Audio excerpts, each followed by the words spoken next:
Bem-vindos ao último episódio da série As 100 Maiores Descobertas da História.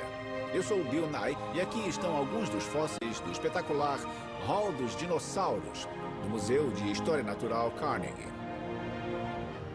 Como você deve saber, em apenas 8 horas nós cobrimos as 100 maiores descobertas da biologia, física, química, medicina, genética, geologia, astronomia e evolução. Nos últimos séculos, o homem fez muitas descobertas científicas, verdadeiros avanços na compreensão do mundo à nossa volta. Você deve estar se perguntando o que as torna as 100 maiores descobertas. Quem as escolheu? Bom, toda a nossa equipe, juntamente com professores universitários, pesquisadores e especialistas de sociedades científicas. E pode questionar, o que torna alguém especialista?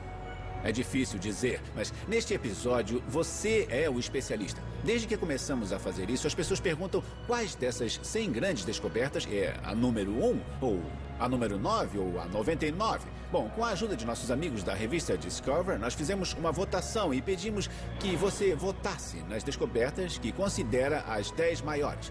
A votação terminou, então prepare-se e aumente o volume, porque vamos mostrar o que você escolheu como as 10 maiores entre as grandes descobertas da ciência.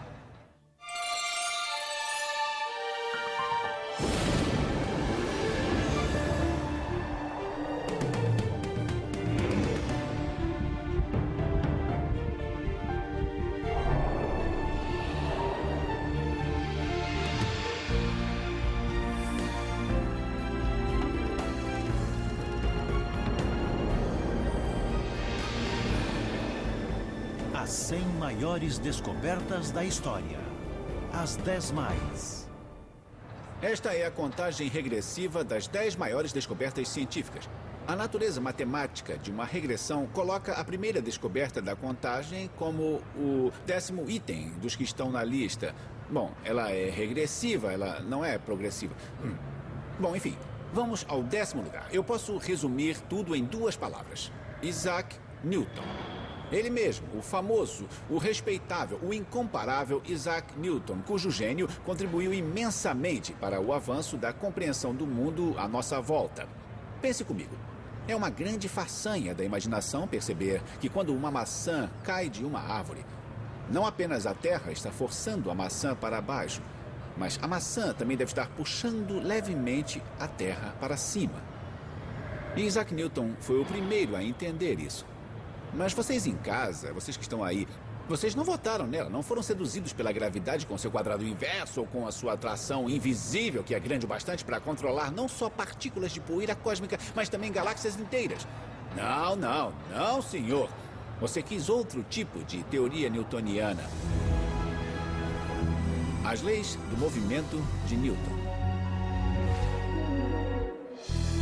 As leis do movimento. Para muitas pessoas, Sir Isaac Newton é a própria física. E isso se deve principalmente a uma série de 3 livros que ele escreveu que contém a segunda grande descoberta de Newton, as leis do movimento. As leis explicam o movimento de todos os objetos físicos. Para ajudar a entender as 3 leis do movimento, pense no hóquei no gelo. É bem simples, você bate em um disco de hóquei e ele continua deslizando pelo gelo. E você pode ver que em uma espécie sem atrito, ele continua deslizando indefinidamente. Quando você bate seu bastão no disco, ele acelera, e a natureza dessa aceleração que o retira do estado de repouso para se mover em velocidade é explicada pela segunda lei, ou podemos calculá-la utilizando a segunda lei. E a terceira lei diz que quando você bate no disco com o bastão recebe a força igual e oposta à do disco. Em outras palavras, se um dos jogadores de hóquei der um soco no rosto de outro, é tão provável que ele quebre os dedos quanto a mandíbula do outro cara. As leis do movimento de Newton representaram uma corajosa percepção da mecânica de funcionamento do universo. Elas estabeleceram as bases do que hoje se conhece como física clássica. Agora vamos ver a descoberta número 9, mantendo o foco no invisível, os micro-organismos. No início do século XVII, microscópios básicos eram usados em toda a Europa. Os cientistas da época ficaram fascinados por sua habilidade em ampliar um universo assim tão pequeno. Então, em 1665, um cientista inglês chamado Robert Hooke observou as pequenas divisões de um pedaço de cortiça e a chamou de células, porque elas lembravam as pequenas celas onde viviam os monges. Micro-organismos. Anton van Leeuwenhoek foi um comerciante holandês fascinado pela ciência. Depois de saber sobre o microscópio de Hooke, ele decidiu construir um para si mesmo. Dr. Gall, para saber o que aconteceu em seguida, eu me encontrei com Joseph Gall, um biólogo celular do Instituto Carnegie, em Baltimore, estado de Maryland. Anton van Leeuwenhoek. O que ele descobriu? Leeuwenhoek descobriu algumas coisas, mas ficou famoso por descobrir os protozoários, que são pequenos animais unicelulares que vivem em águas paradas. E como ele fez isso? Fez isso usando um microscópio que ele mesmo construiu. Você gostaria de ver? Ah, claro que sim. Você tem o microscópio de Bom, Leeuwenhoek? não o original. Eu tenho uma réplica do microscópio de Leeuwenhoek.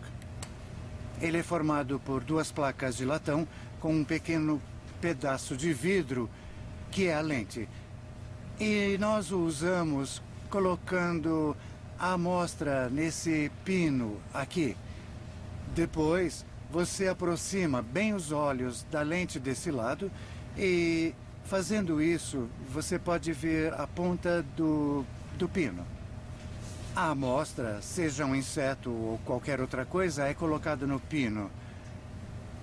Você quer dar uma olhada nele? Claro. É meio pesado, né? É porque é de latão, é latão, né? era o que ele tinha na época. Em 1675, Leeuwenhoek estava usando seu microscópio para examinar uma gota de água, quando viu uma coisa extraordinária. Um mundo cheio de criaturas que nenhum ser humano havia visto. Micro-organismos. Então, com todo respeito, engenhoca primitiva, ele descobriu animais unicelulares que hoje achamos tão normais. Ele ficou mais famoso por descobrir os protozoários, bactérias e os espermatozoides. Mas isso é brilhante.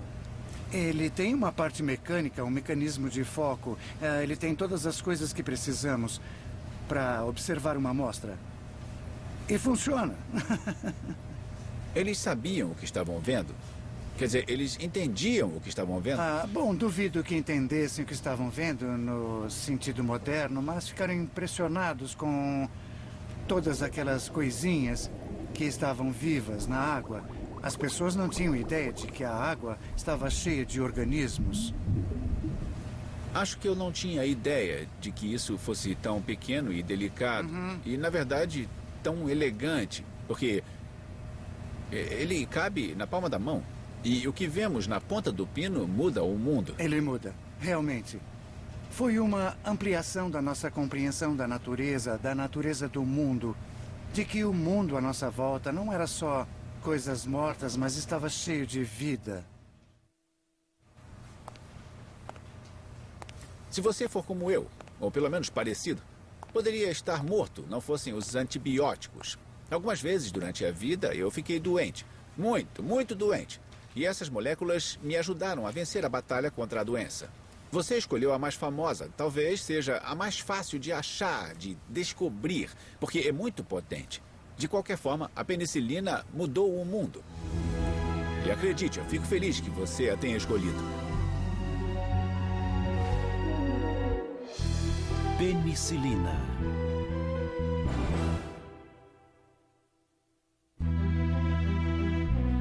Primeira Guerra Mundial. Mais de 10 milhões de mortos. Muitos devido a ferimentos infeccionados. Depois da guerra, as pesquisas para descobrir métodos seguros de repelir os invasores bacterianos se intensificaram. Entre os que se dedicaram ao assunto estava o médico escocês Alexander Fleming. Quando estudava bactérias do gênero Staphylococcus, Fleming percebeu uma coisa incomum crescendo na placa de Petri. Um fungo, o Penicillium notatum. Ele viu que as bactérias que rodeavam o fungo haviam morrido. Isso o levou a especular que o fungo estava produzindo uma substância letal para as bactérias. Ele chamou esta substância de penicilina. Nos anos seguintes, Fleming tentou extrair a penicilina e aplicá-la para tratar infecções. Mas ele não foi bem sucedido e acabou desistindo. No entanto, o trabalho de Fleming mostrou-se inestimável. Em 1935, os cientistas Howard Florey e Ernest Chain, da Universidade de Oxford, encontraram o registro de um curioso, mas incompleto trabalho de Fleming sobre a penicilina e decidiram investigar. Desta vez, eles extraíram e purificaram a penicilina com sucesso. E em 1940, eles a testaram. A equipe injetou doses letais de bactérias do gênero Streptococcus em 8 ratos. Em seguida, injetaram penicilina em 4 destes ratos. Em algumas horas, eles observaram os resultados. Os 4 ratos não tratados com a penicilina morreram. Mas 3 dos 4 ratos que receberam a penicilina sobreviveram. Começando com Fleming e passando por Florey e Chain, nascia o primeiro antibiótico do mundo. Era uma droga prodigiosa. Ela curou muitas doenças que sempre causaram muita dor e sofrimento. A faringite séptica, a febre reumática, a escarlatina, a sífilis e a gonorreia. São coisas que você nunca pensou que pudessem matar. O 7º lugar continua no campo das doenças. É a teoria dos germes. A teoria dos germes.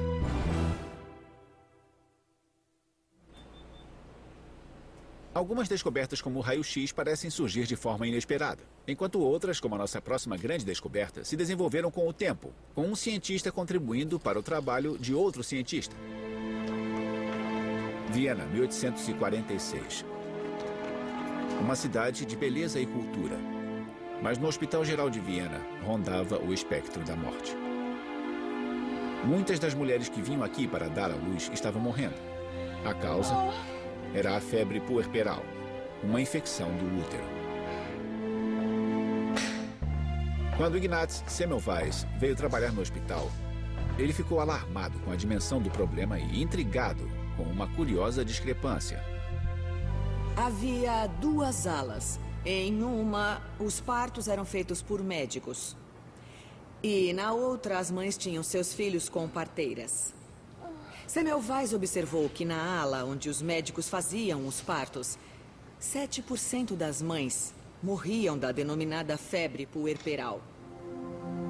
E na ala em que as parteiras trabalhavam, apenas 2% das mães morriam de febre puerperal. E isso incomodava, porque os médicos possuíam mais instrução, deveriam se sair melhor com seus pacientes. Semmelweis decidiu descobrir o que estava acontecendo. Ele observou que uma das coisas que os médicos realizavam, mas não as parteiras, era conduzir autópsias nestas mães depois que elas morriam. Depois eles voltavam a fazer partos e a examinar mães sem lavar suas mãos, exatamente como um mecânico que termina de consertar um carro e passa para o seguinte sem lavar as mãos para remover a graxa e sem ver nenhuma razão para ser obrigado a fazê-lo.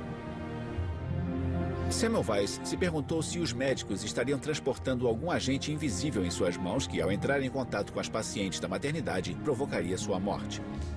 Para descobrir, ele realizou um teste. Ele decidiu que os estudantes de medicina, sob seu comando, lavassem as mãos em uma solução de cloro. E, repentinamente, a porcentagem de mortes entre as mães caiu para 1%, ainda mais baixa que a das parteiras. Com esta demonstração, Semmelweis percebeu que a doença infecciosa, neste caso a febre puerperal, tinha uma única causa. Se você eliminasse a fonte da infecção, a doença não ocorreria. Mas em 1846, ninguém havia feito a conexão entre bactérias e infecções. Por isso, a ideia de Semmelweis foi ignorada. Levaria mais de 10 anos até que outro cientista voltasse sua atenção para os germes. Seu nome era Louis Pasteur. Pasteur havia perdido 3 de seus 5 filhos para a febre tifoide. o que talvez explique por que ele estava determinado a descobrir a causa das doenças infecciosas. Foi o trabalho de Pasteur para a indústria da cerveja e do vinho que o colocou no caminho certo. Pasteur estava tentando descobrir o que estava estragando grande parte da produção de vinho do país. Ele descobriu que o vinho estragado estava contaminado por micro-organismos, os germes. Eram os germes que azedavam o vinho. Mas com um simples tratamento térmico, ele demonstrou que os germes podiam ser eliminados, salvando o vinho. Nascia então o processo de pasteurização.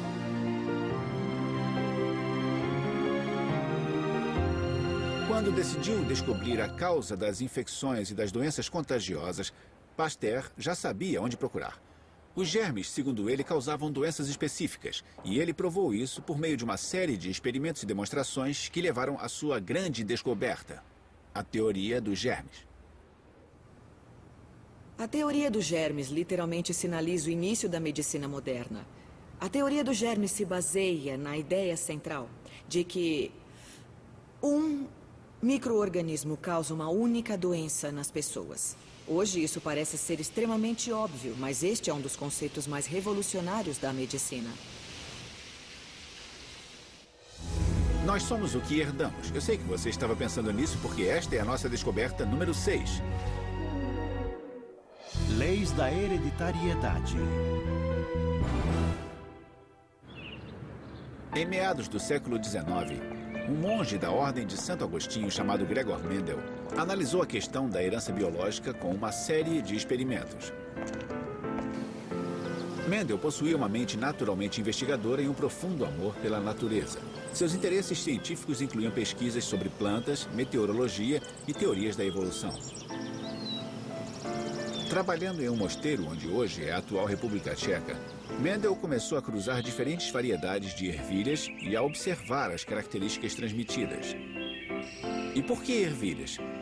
Segundo ele, por ser divertido. Mendel percebeu que ao cruzar uma semente redonda com uma enrugada, o resultado era uma ervilha redonda, e não uma mistura de duas características como ele esperava. Mas ao cruzar esta ervilha redonda descendente, a combinação aparecia e a segunda geração apresentava tanto sementes redondas como enrugadas. Ele continuou a fazer experiências, tentando compreender que tipo de mecanismo biológico faria com que certas características desaparecessem na primeira geração e reaparecessem na segunda. Um dia, Mendel contou o número de ervilhas da segunda geração que apresentavam a característica das rugas. Exatamente 1/4 das ervilhas eram enrugadas. O que Mendel observou em seus experimentos foi o fenômeno biológico que hoje conhecemos como dominância e segregação. Só que Mendel ainda não sabia. Enfim, seus experimentos produziram fatos tão curiosos que, segundo ele, era impossível não perceber. Não importava como ele cruzava as diversas variedades de ervilhas, as características ocultas apareciam, mas apenas em 1/4 da segunda geração. Mendel foi um pioneiro. Pela primeira vez, ele pôde demonstrar que os traços de gerações sucessivas eram herdados em certas proporções numéricas. Em outras palavras, eram leis fixas da natureza que governavam a hereditariedade. Ao compreender a ideia, Mendel realizou a primeira grande descoberta da ciência genética. Cada característica herdada é decidida por um par do que ele chamou de fatores. Ele disse que cada pai contribui com um fator para cada característica. Certos fatores são dominantes e outros são recessivos, dependendo da combinação de fatores que a prole irá herdar. Os fatores de Mendel denominam-se genes.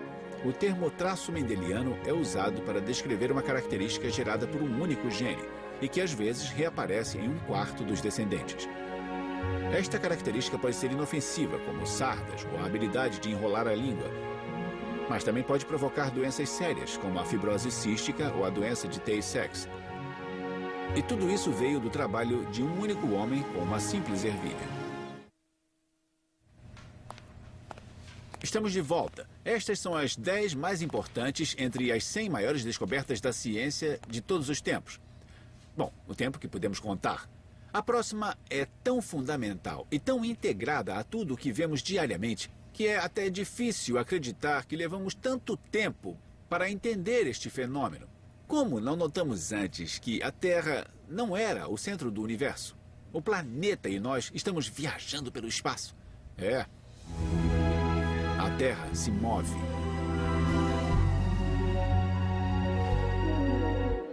A Terra se move.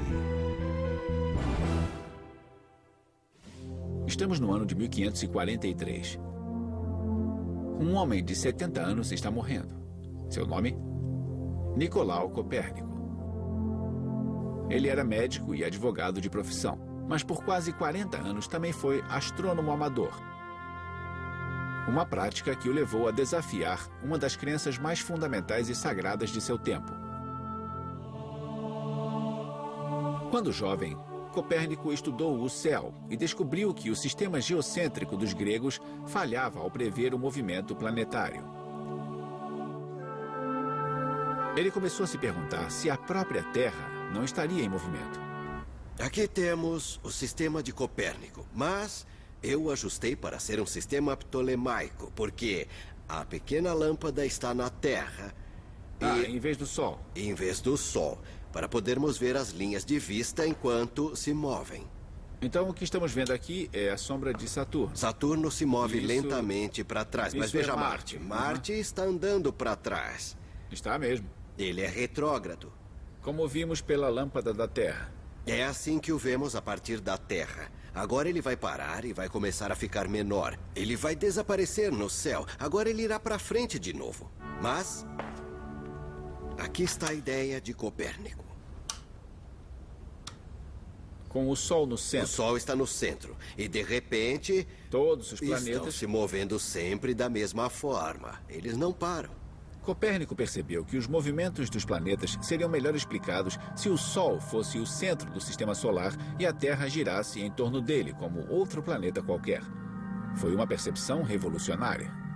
Apesar de não haver nenhuma prova de que a Terra se movia, ele escreveu este livro, a base de sua nova teoria. Essa ideia, esse livro, mudou o mundo. Sim, porque fez da Terra um planeta e fixou o Sol no centro. Agora, sem essa percepção, não teríamos avançado na física, a física do cosmos. Por acaso, as últimas páginas escritas, estas aqui, no começo do livro, lhe ocorreram no mesmo dia em que ele morreu.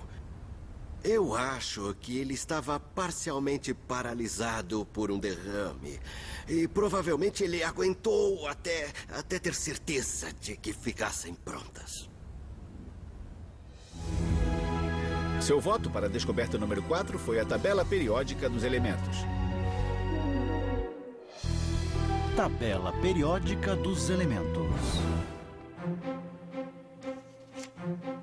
Em 1869, um professor de química russo chamado Dmitry Mendeleev estava escrevendo um livro escolar para seus alunos quando começou a imaginar como poderia explicar melhor os 63 elementos conhecidos naquela época. Para ajudar a formular seus pensamentos, ele criou uma ficha para cada elemento. Em cada ficha, ele escreveu o nome do elemento, seu peso atômico, suas propriedades típicas e suas semelhanças com outros elementos. Então, ele posicionou as fichas como um jogo de paciência e começou a rearranjá-las repetidamente em busca de padrões. Então veio o momento da descoberta. Diante dele havia uma coisa extraordinária. Os elementos se ajustavam em 5 agrupamentos verticais. Cada agrupamento periódico continha membros que eram parecidos entre si, tanto química quanto fisicamente.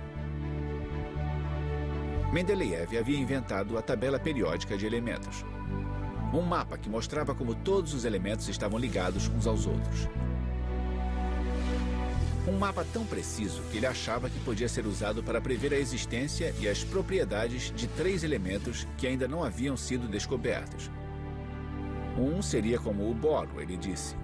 Outro como o alumínio. E outro como o silício. Depois, estes elementos foram descobertos e Mendeleev provou que estava certo. Na verdade, houve um pouco de controvérsia, porque um químico alemão chamado Lothar Meyer tivera praticamente a mesma ideia. Mas Meyer não teve tanta coragem assim. E isso é algo bem interessante. Este alemão, que havia tido a mesma ideia de periodicidade e já tinha algumas pistas, não fez as previsões que Mendeleev fez.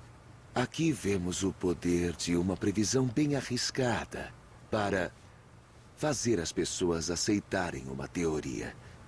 Não há nada mais poderoso do que fazer uma previsão que não seja óbvia. Sei, e aí torná-la real. E torná-la real. É. Se você olhar bem suas anotações, eu acho que verá algo muito mais interessante do que aquelas fichas. O que se vê é o seguinte. É como se eu e você tivéssemos de ordenar todas as coisas do mundo. Para começar, devemos fazer uma pequena lista. Então ele fez uma lista dos elementos. Ele colocou no pé da página os elementos listados por ordem de peso, de massas atômicas. Hidrogênio, o hélio ainda não. Lítio, berílio, boro. Então ele os agrupou no papel. Ele escreveu uma tabela experimental. E quando inseriu os elementos na tabela, como eu ou você faríamos, ele os riscou da lista, dizendo: estes se encaixam. Abaixo ele escreveu em alemão: estes não entram, não se encaixam. Estes aqui não são compatíveis. 3 elementos não se encaixavam na primeira vez em que os inseriu na tabela. Toda a tabela estava cheia de riscos. Eu adorei isso. O que nós vemos aqui? E o que vamos fazer na era dos computadores quando não houver mais essas coisas? O que vemos aqui é um ser humano trabalhando, tentando desesperadamente entender o universo. Vemos um rascunho disso. A tabela periódica é o nosso grande ícone. Eu quero dizer, é o que nós associamos à química. Em qualquer sala de química é possível ver uma. Por que a tabela periódica dos elementos é significativa? Ela mudou para sempre a forma como todos aprendem e compreendem os elementos. Quanto a Mendeleev, seu nome agora está literalmente ligado à tabela periódica. O elemento 101 foi batizado em sua homenagem. Ele se chama Mendeleevio. Não são apenas os químicos que gostam da tabela periódica. Eu ouvi que você também carrega uma. É, eu carrego, sim, senhor. Eu quero ver. Nunca se sabe. E eu uso a tabela bastante. Vamos ver. Ela é pequena. Bem, vamos fazer um teste. Tudo bem. O que está abaixo do nitrogênio na tabela periódica? Nitrogênio é 7. O que está... Eu tenho que pensar um segundo. Abaixo... É o enxofre. Não, você errou. Não. Por isso Quase, eu carrego a tabela. Perto. É o fósforo. É o fósforo. Fósforo, ele é 15, né? Isso, é 15. Precisa adicionar 8 naquele ponto. Então é por isso que eu a carrego. Eu não consigo lembrar. Então é 7 mais 8, 15, fósforo, entendi.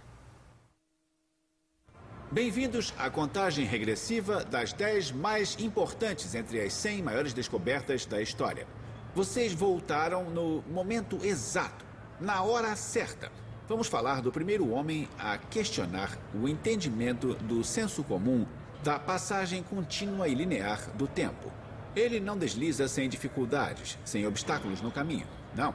O tempo também é parte do espaço. Girando através do universo estão forças fundamentais, cuja natureza foram intuídas pela primeira vez pelo homem que você indicou 2 vezes na lista das 10 mais. Albert Einstein.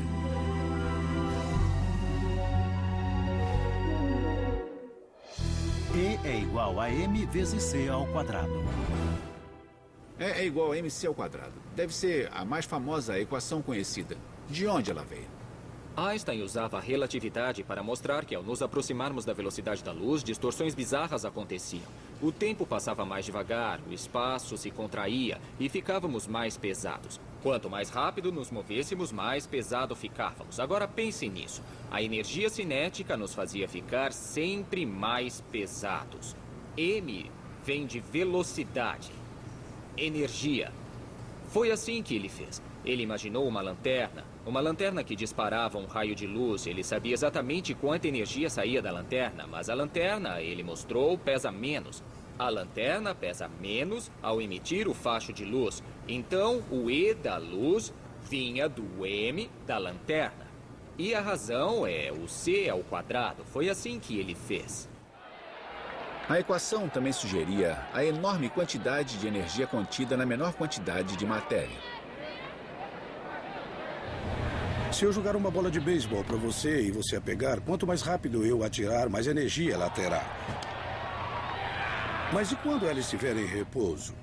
Quando Einstein estudou suas equações, descobriu que mesmo em repouso há muita energia nela. E de fato, quando fazemos as equações, é isso que acontece. Quando uma montanha-russa está no topo da subida, sua energia cinética é quase zero. Mas ela ainda está cheia de energia. Energia potencial que está prestes a ser convertida em uma imensa energia cinética quando a montanha-russa começar a descer freneticamente a ladeira.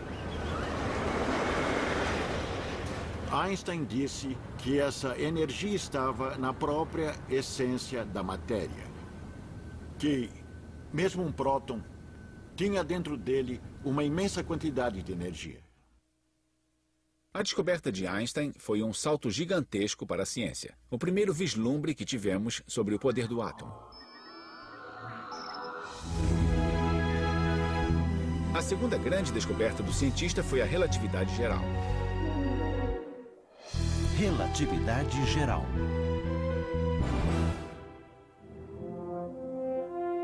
Graças às reflexões de um obscuro funcionário de um escritório de patentes na Suíça, nossa próxima grande descoberta revelou que o universo era um lugar estranho e misterioso. Este funcionário era Albert Einstein.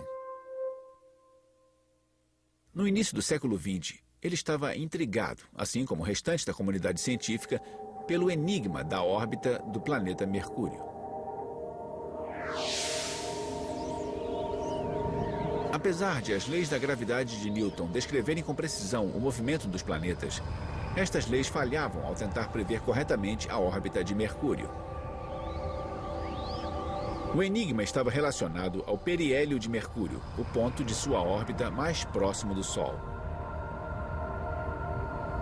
A cada século, o periélio de Mercúrio avançava ligeiramente, uma mudança que as equações de Newton não levavam em consideração. Em uma atitude arrojada e estarrecedora, o jovem Einstein propôs sua própria teoria para explicar o enigma da órbita de Mercúrio. Durante o processo, desenvolveu uma teoria que refinaria as leis da gravidade de Newton. Michio Kaku é físico teórico da Universidade da cidade de Nova York. Newton dizia que a gravidade viajava instantaneamente através do espaço. E para Einstein, esse era o ponto fraco da teoria de Newton. Ele precisava de uma teoria que pudesse explicar a gravidade, ele precisava de uma teoria que pudesse explicar a aceleração, o zigue-zague e o movimento circular. Devia haver ondas, ondas de gravidade, e a gravidade leva tempo para realizar sua mágica. Para se propagar. Para se propagar. Então, se o Sol desaparecesse, levaria 8 minutos para que nos dessemos conta desse fato, até mesmo a gravidade viaja à velocidade da luz. Einstein precisava de um novo conceito que explicasse isso, e esse conceito era a curvatura do espaço. O próprio espaço era curvo, e é por isso que os objetos se movem. Einstein acreditava que seu conceito do espaço curvo era responsável pela alteração da órbita de Mercúrio. Einstein chamou esta ideia de teoria da relatividade geral. Imagine uma cama elástica e coloque uma bola de boliche no meio da cama elástica. A bola afunda na cama elástica. Agora atire uma bola de gude ao redor da cama elástica. A bola de gude irá orbitar ao redor da bola de boliche. A distância, olhando para baixo, Newton diria que existe uma força. Uma força instantânea invisível atraindo a bola de gude para a bola de boliche. Mas Einstein diria que não há força. Não há atração. Há somente a cama elástica. E por que a bola de gude estaria orbitando ao redor da bola de boliche? Porque a cama elástica está atraindo a bolinha. Então, por que estou sentado nessa cadeira? Não é porque a gravidade me prende ao chão, mas porque o espaço me empurra em direção ao planeta Terra. A ideia de que o próprio espaço se distorcia em decorrência da massa era estranha demais e muitos não a aceitaram. Então, um eclipse solar deu aos cientistas a oportunidade perfeita para colocar a teoria de Einstein à prova. Fotografias das estrelas foram tiradas antes e depois do eclipse. Estas fotos foram então comparadas com as imagens tiradas durante o eclipse.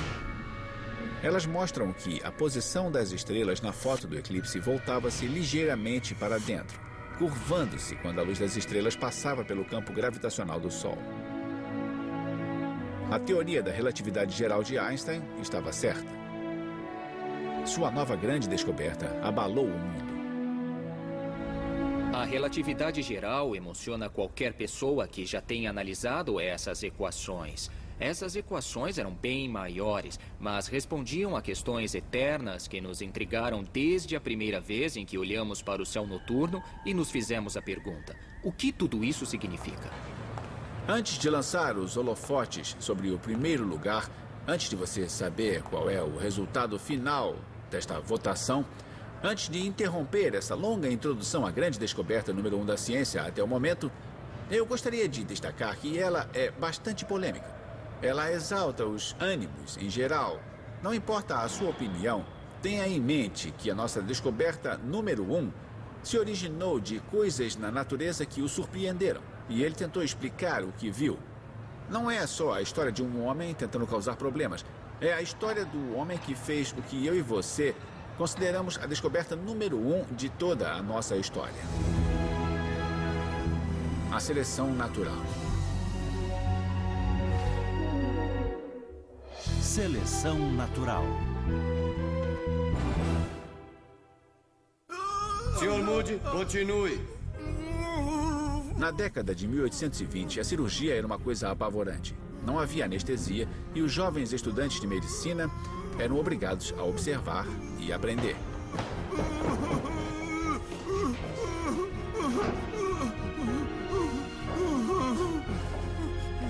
O jovem que saiu da sala naquele dia era Charles Darwin. O martírio da sala de cirurgia era demais para ele. Apesar das objeções paternas, ele deixou a faculdade de medicina para realizar o sonho de se tornar um naturalista.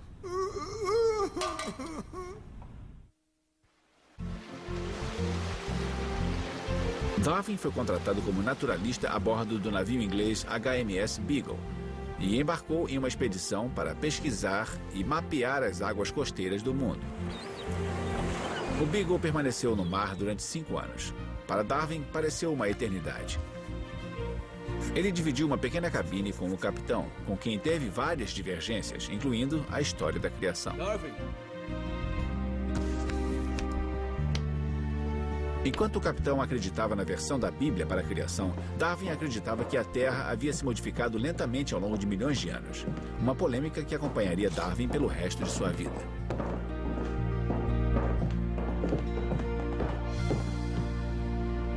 O governo britânico pagou por isso? Não, na verdade o pai de Darwin pagou a viagem e também pagou um assistente para ajudar o filho a recolher os espécimes e preparar os caixotes para o envio.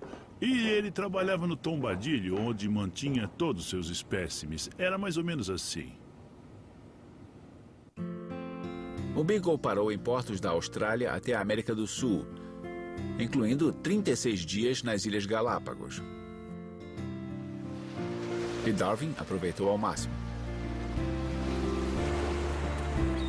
Ele registrou longas observações sobre as plantas e os animais nativos. Ele recolheu e preservou milhares de exemplares para seus estudos. Anos depois da viagem, Darwin ainda registrava as observações que fez a bordo do Beagle. Em 1837, alguns anos depois de voltar de Galápagos, ele abriu suas primeiras anotações sobre espécies e fez a pergunta. Uma pergunta muito ambiciosa para um homem com quase 30 anos. Quais as leis da vida? Essa era a questão central. Era sua questão central. Tentar encontrar as leis que agiam no mundo natural, assim como as leis que os físicos e químicos descobriram no mundo inorgânico. A tentativa de Darwin para compreender as leis da natureza tomaram forma quando ele estudou os animais das Ilhas Galápagos. Ele tinha especial interesse nas diferenças físicas em certas espécies. Por exemplo, os tentilhões de Galápagos tinham bicos de formas diferentes. Eles variavam de acordo com os ambientes em que viviam. Alguns tinham bicos duros e rombudos, ideais para golpear e abrir conchas de moluscos. Outros tinham bicos mais estreitos, talhados para caçar e ciscar entre as pedras. A diferença era surpreendente. Enquanto a analisava, Darwin começou a perceber como a luta pela sobrevivência era a força motriz por trás de toda a vida. Para uma espécie ter sucesso em seu ambiente, ela deveria evoluir, senão desapareceria.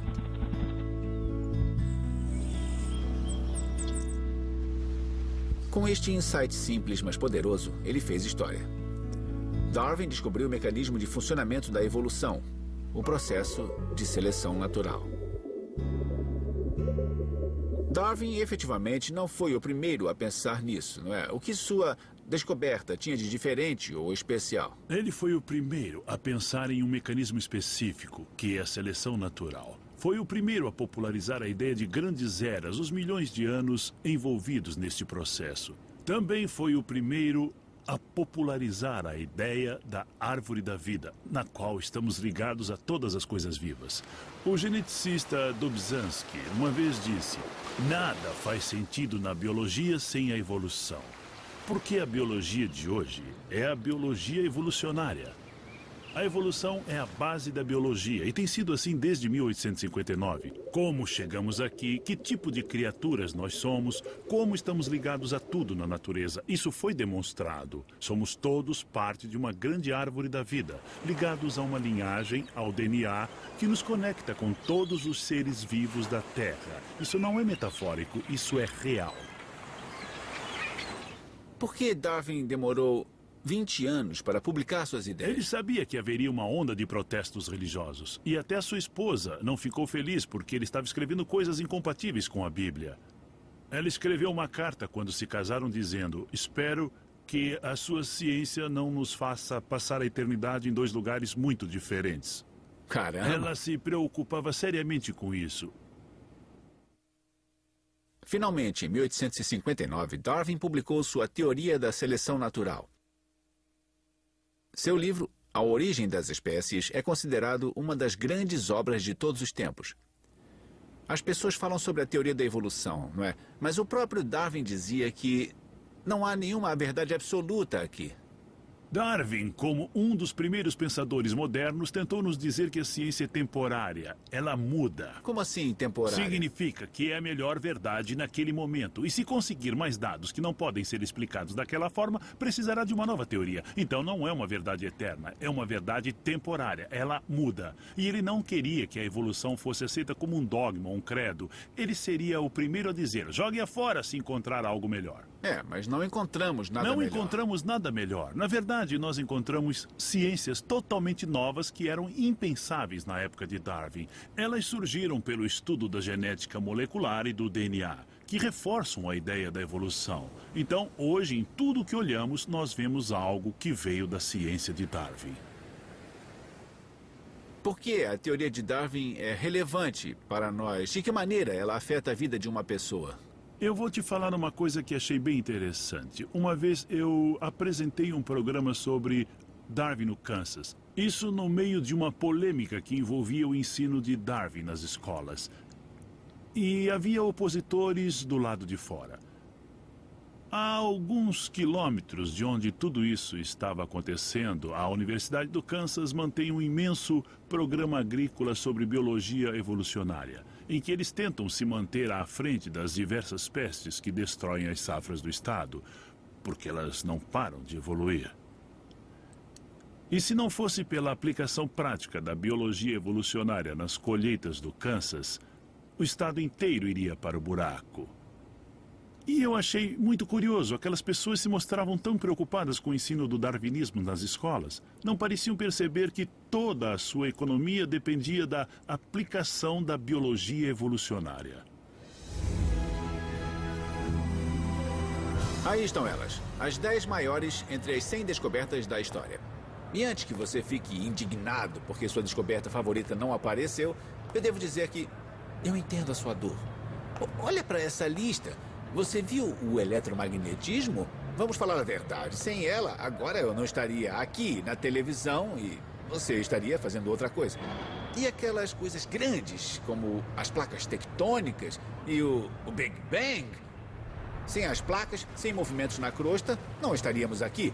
Sem o Big Bang, não haveria o universo como o conhecemos. A sua lista é curta e omitiu essas descobertas também. Eu sinto falta da seguinte história entre as 10 mais. Uma mulher procurou Michael Faraday depois de uma de suas palestras sobre eletromagnetismo e perguntou: mas, Sr. Faraday, para que serve isso? E ele teria respondido: madame, para que serve um bebê recém-nascido? Isso foi profético, foi visionário, isso foi brilhante. Recém-nascidos não são muito úteis, eles choram, eles se sujam. Ainda assim, nunca se sabe. Não temos como saber com certeza no que eles vão se tornar. Sejam bebês ou eletromagnetismo, o potencial é tudo. Nós chegamos ao final. Eu espero que tenha aproveitado a jornada. Foi fantástica para mim. Eu encontrei pessoas intrigantes, pesquisadores, historiadores científicos e prêmios Nobel, todos amantes da ciência, que conhecem a alegria da descoberta. Cada uma dessas descobertas e os incontáveis insights que aumentaram nossa compreensão do mundo merecem mais espaço do que podemos oferecer. Mas esperamos que você reflita sobre todas elas enquanto continuamos a explorar, a entender e a descobrir. Divirta-se. Tchau. Versão brasileira Vox Mundi.